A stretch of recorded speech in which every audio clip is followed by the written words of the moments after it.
enormous privilege to bring you some of the people responsible for the great movie you've just seen. Director and co-writer John Hancock, co-star Joe Mantegna, and the star of this epic, Mr. Nick Nolte.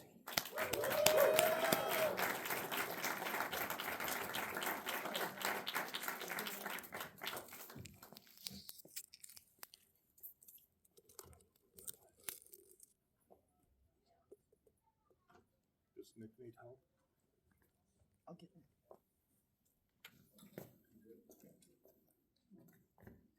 No, you need to speak. Where do you want me to sit? Here. Right here. Yeah. Nico! Weren't you good? Huh? Are you sure? Here, sit over there and Mark can I'm help gonna us make with sure it. that John We have doesn't. mics, yeah. Yeah, John doesn't.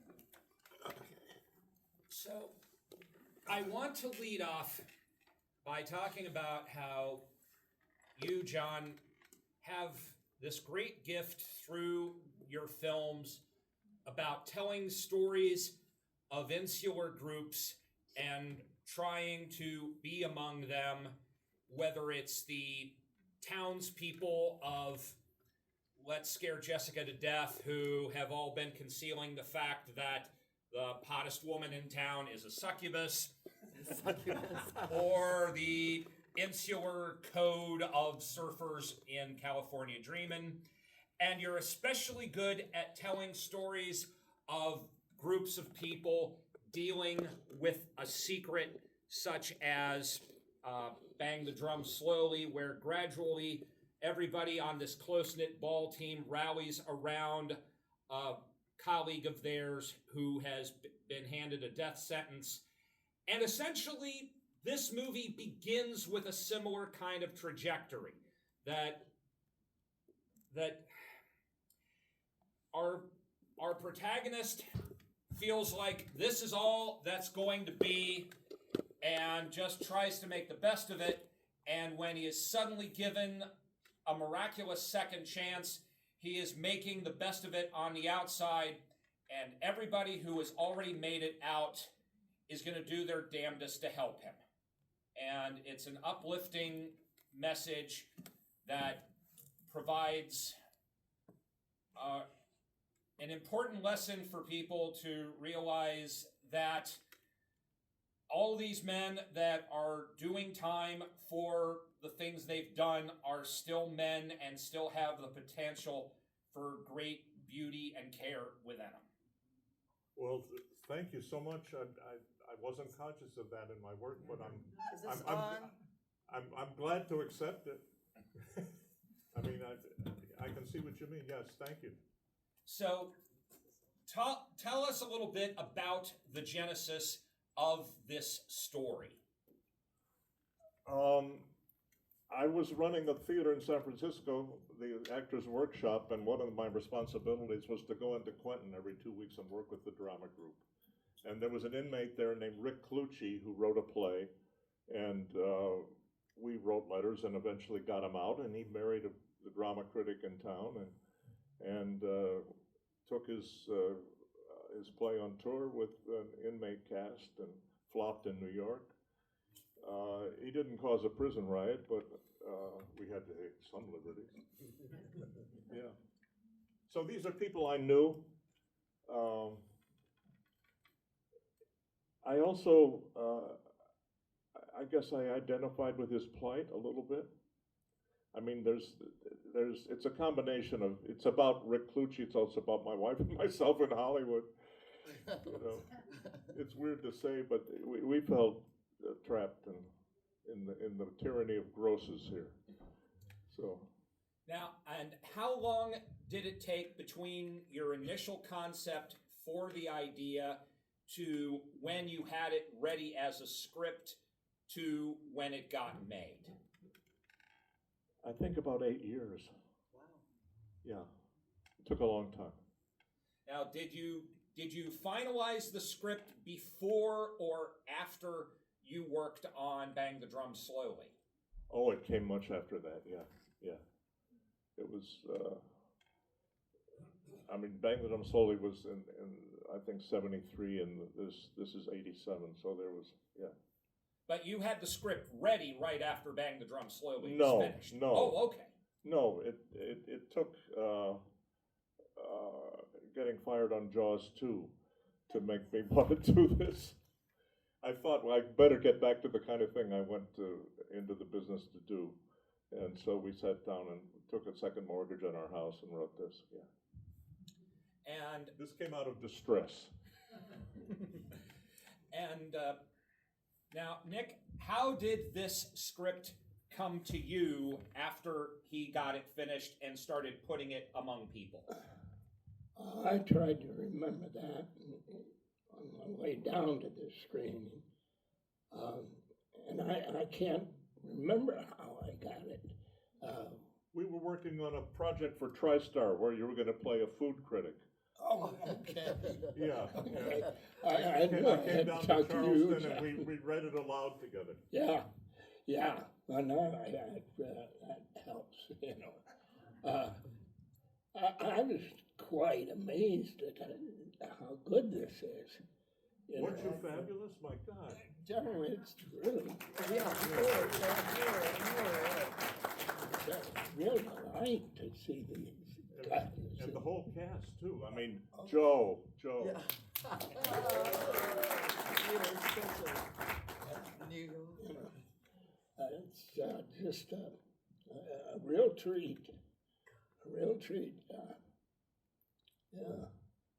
What does it feel like this is for both of our leading men. What does it feel like watching it with an audience again so many years after the fact? I was prepared coming into this to be upset, you know, with performance, and you know, I didn't do much of that, but it crossed my mind and how difficult it is to sit and watch yourself in something. But I was just taken with this right away, you know, so. No, I agree with everything that Nick is saying, and this is one of the first things I did in my career in terms of film. I'd been in theater maybe about 15 years prior to that, so playing a role of an actor, getting a job with convicts was not a big stretch, you know, at that time. But thinking that it was almost 40 years ago that we did this, and seeing it tonight, and I don't think I've seen it since when it first came out since, and what it reaffirmed to me is I felt it then and I feel it now, that this guy is one of the greatest actors we have in this industry. And I mean, I always felt that. I mean, this just proved it. I mean, it just made me proud to be in this profession, Nick. That's all I can tell you. And working with you, John. I mean, this is old time filmmaking, old school, at least the guys of our age and stuff like that. I'm just so proud to be a part of it, man. That's all I can tell you. Now, John, you had a bit of a long development process on this, that once you had the script ready, it went through a couple of studios and actors before it finally got before the cameras. Tell us a little bit about that. Yeah, Bob De Niro was going to do it, and we flew all over the country looking at inmate drama groups and scouting locations and that kind of thing, and then that fell apart, and Nick came aboard, and that got it made. And when did this draw the attention of the De Laurentiis organization? When Nick came aboard, that turned the key. Yeah. Okay. Had you had any discussions with them previously? Because while they were mostly known for big bombastic epics like Dune or Conan, every so often they were doing a really human interest story. They had a lot of Peter Maas screenplays like Serpico and King of the Gypsies, and they had just already done a kind of true life story with Sissy Spacek called Marie, about a woman who stood up to corruption in Tennessee courts. So were they coming to you saying, "Oh, we want another really good human interest type of drama"? Dino had a development person named, screenwriter named Gary DeVore that died mysteriously several years later, and he really brought it to Dino and strongly advocated it. And Dino reads things in a kind of rough translation. He did not read English, so I assume it was Gary that pushed it. Yeah, we had a good experience with Dino. We really did. He was very supportive and not difficult at all. So what kind of a production was it? Did it go smoothly? Were there any kind of hiccups along the way? I'll give you one little anecdote that I think is pretty interesting. We shot that last part of the film in Stateville Penitentiary in Joliet, Illinois. That's a real maximum prison in Illinois. And I remember we had a party that first night before we were going to start filming. And I remember the producers going up to the warden and telling the warden, we had 200, those convicts you see at the end, those are 200 real convicts that they picked out of the prison. And they were smart enough to go in early and make teams. They had teams of like 5 convicts, and they have a team leader. And basically the team leader told his guys under him, we're making this movie. If anybody fucks up in this movie, they're going to pay for it, through me. So they were smart to do that because that was the only way you're going to control 200 max. These are murderers, basically, in this prison. So I remember at that party, the producers came up to the warden and said, well, warden, we know we're working with like 200 real convicts for the next week or so. I mean, it's all going to be cool, right? I mean, like, they're not going to try to like grab Nick and hold him hostage and do anything crazy like that. And I remember the warden looking at them with a straight face saying, I can't promise you nothing. He says, this is a maximum security prison. Most of these guys are never going to get out of here. All we're going to tell you is we'll do our best to keep everybody safe. That put the fear of God in my ass, I mean, for that week. But it added that little edge of reality to it. But I tell you, those guys, once we're working with those over those 2 weeks, I'll never forget that last day when we had to wrap. I mean, it was like, you could see it. They'd had such a wonderful experience. And it was a great experience for us because it was life imitates art and vice versa. So that was a pretty interesting aspect of making the movie. The production of this was very smooth, and it was prepared very carefully by Bill Bottolato, who's here. Yeah, he did a sensational job. It was scheduled properly, and we had the locations condensed. And I mean, there are people here that worked on this and added. I mean, a lot of the editors. I was very impressed with the editing. Say it again. Mm-hmm. Yeah, I mean it's. Yeah. And a particularly interesting footnote is that one of your second unit individuals went on to direct the still unseen 1994 version of the Fantastic Four, where he was given like less than a month to prepare this, what would have been a massive production for Roger Corman, but was secretly meant to just hold on to the rights and never be seen. Oh, really? I wasn't aware of that. Yeah. Ole Sassone, look that up. Wow. Now, another thing that is very notable about this movie that doesn't get talked about is that this is one of the first major bits of exposure for Melissa Etheridge. Now, how did she get hooked into the project? I had done an episodic television show with her, and I was very impressed with her, and I brought her and involved her in this. Because at the time, she didn't even have an album deal, is that correct? No, she didn't. No, she was just singing at clubs around town. Yeah. And what is particularly great about the whole supporting cast is, first off, you've got a tremendous array of that guy actors, and so they've already got personality etched into them as soon as you see their face, and then you upend expectations. Like, Mark Ralston has just made a career out of playing, terrifying villains, and he's playing a lech here. He's not exactly He's not a wholesome- choir boy, he's but not- yeah.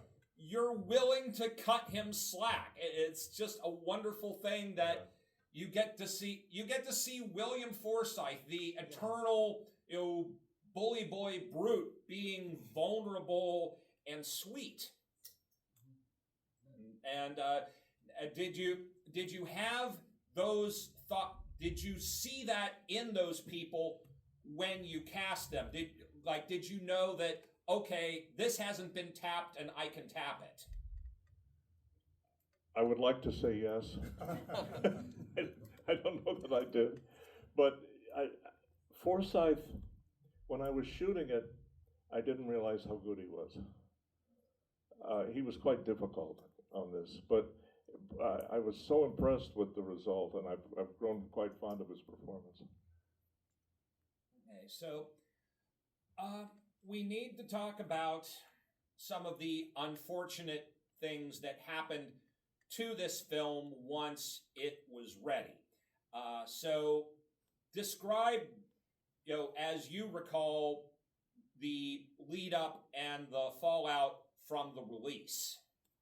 Well, Dino and Larry Gleason, his head of distribution, had a really wonderful opening, wonderful campaign, and opened big because they spent a lot of money and people came.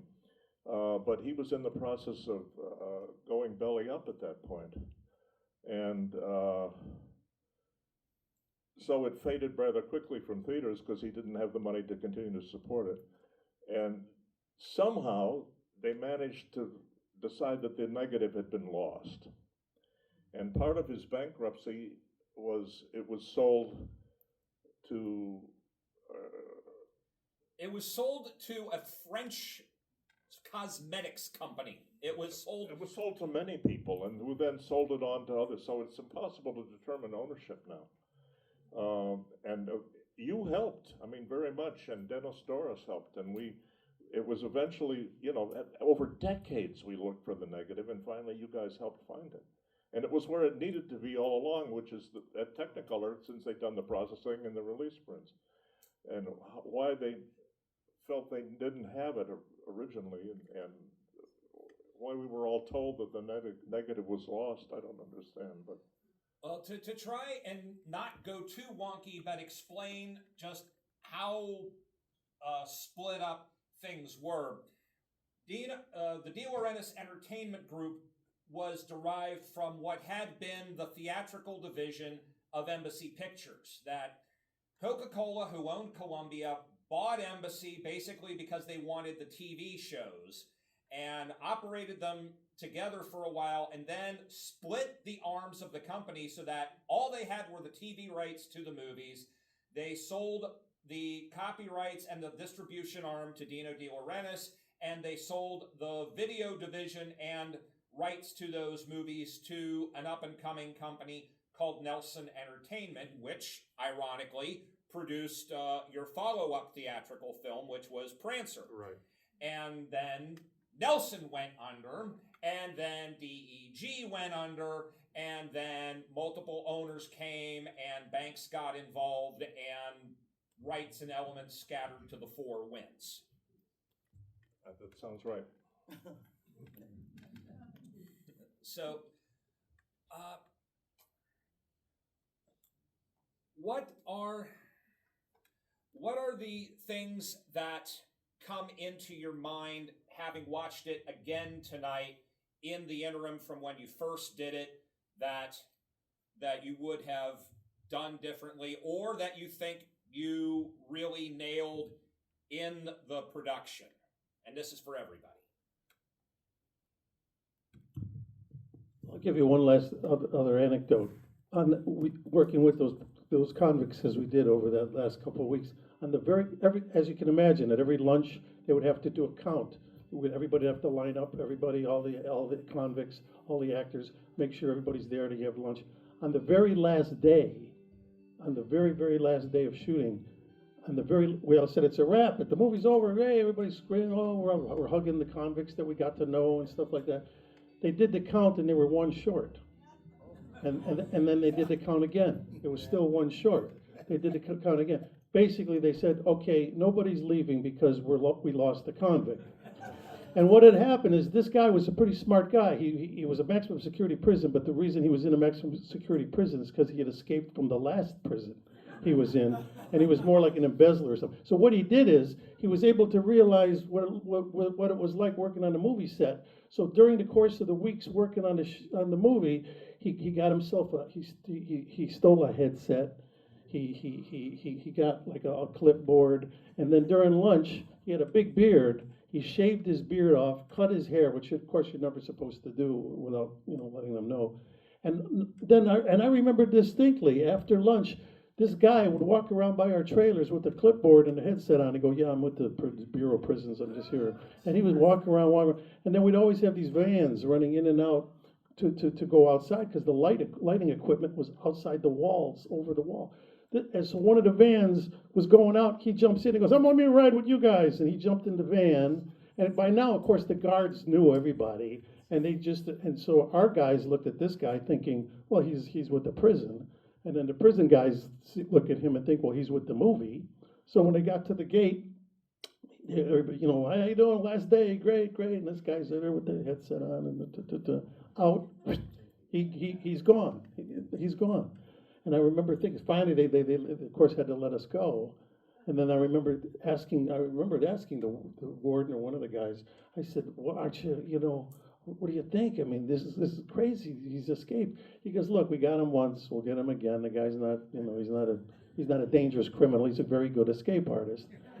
And sure enough, we followed up on it. About 2 weeks later, we had heard that he had a little tattoo of like a butterfly on his neck. So of course, an APB went out all across the country. Apparently, he got stopped, I'd heard, in South Dakota because he had a broken headlight from a car he had gotten.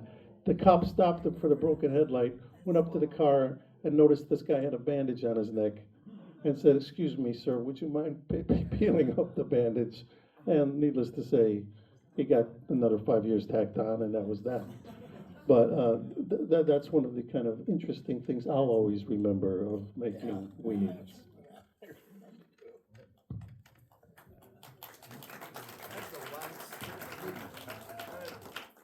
Nick, do you have a particular favorite takeaway from your experience on this? Well, yeah. I mean, this moment is really wonderful. To look at your work and see it come together so well. It's just a treat. So and Joe, it's and John, and it's a little homecoming.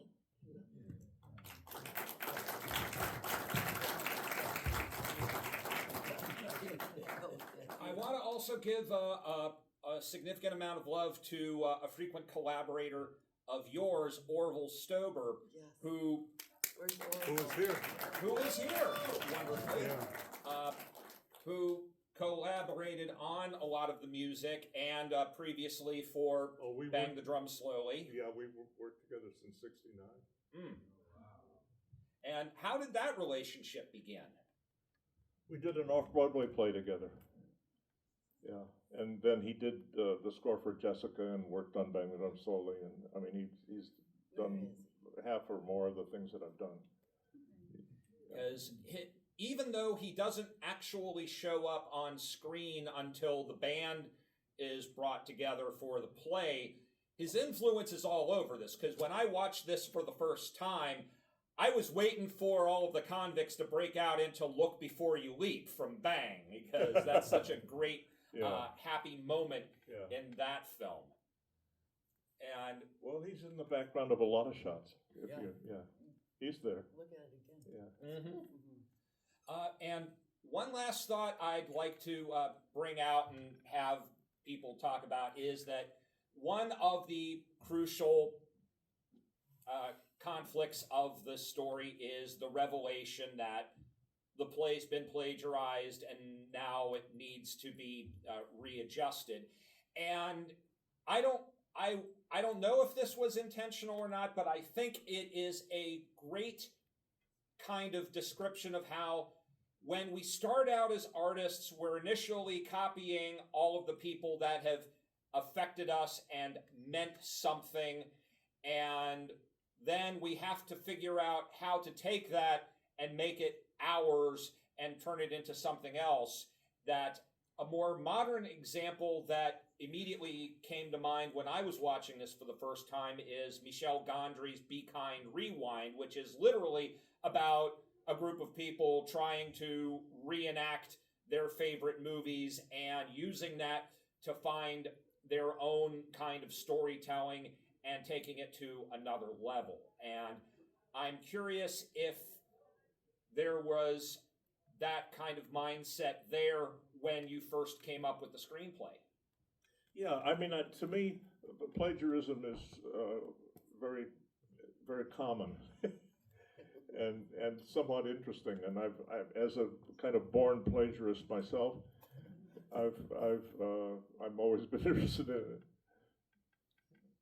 Well, ultimately, I think the climax of the movie goes in so many different and chaotic directions, but at the core of the movie, it is demonstrating that the audience that mattered most to these people got it, and maybe it got blown out of proportion in terms of how they reacted, but that it is the balm to the blows from the establishment not getting what these men were trying to do. And That's right. and I think that any artist knows that when you find your actual tribe, those are the people that are going to matter to you when you keep on creating. And That's right, yeah. well, and we are so glad that this tribe has come and experienced this movie with all of you tonight. So if you have any last statements you'd Could like we to have say. everybody that worked on this stand up?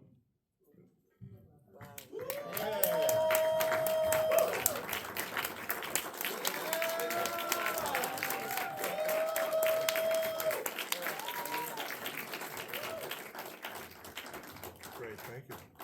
I want to mention one last bit of interesting data, if I can find where the item went, which is,